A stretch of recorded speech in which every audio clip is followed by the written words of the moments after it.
ప్రదీప్ చేస్తున్న ఈ exercise chest ని ఎందుకు ట్రైన్ చేయదో క్లియర్ గా ఎక్స్ప్లెయిన్ చేస్తూ ఒక వీడియో చేశాను. ఈ ఎక్సర్సైజ్ చేసేటప్పుడు చెస్ట్ కాంట్రాక్ట్ అవుతుంది కదా, స్క్వీజ్ మనం ఫీల్ అవుతున్నాం కదా, మరి చెస్ట్ టార్గెట్ అవుతున్నట్టే కదా అని చాలా మంది క్వశ్చన్ చేశారు. అందుకే మీ అందరికీ అర్థమయ్యేట్టుగా ఒక ఎగ్జాంపుల్ తీసుకొని ఇది ఎక్స్ప్లెయిన్ చేస్తాను చూడండి. ఇక్కడ నా దగ్గర ట్రైసెప్ పుష్ డౌన్ సెటప్ ఉంది. ఇది కేబుల్ స్టేషన్ లో మీలో కూడా చాలా మంది ట్రైసెప్ ని ట్రైన్ చేయడానికి ఈ ఎక్సర్సైజ్ పర్ఫామ్ చేస్తూ ఉంటారు.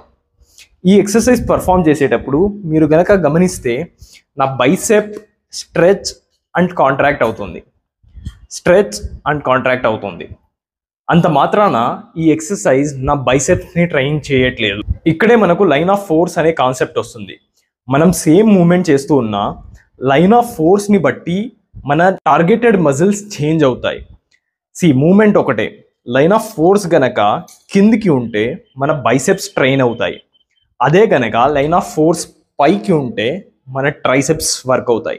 సిమిలర్లీ ప్రదీప్ చేస్తున్న ఎక్సర్సైజ్లో లైన్ ఆఫ్ ఫోర్స్ కిందికి ఉంది కాబట్టి షోల్డర్స్ వర్క్ అవుతున్నాయి, చెస్ట్ కాదు.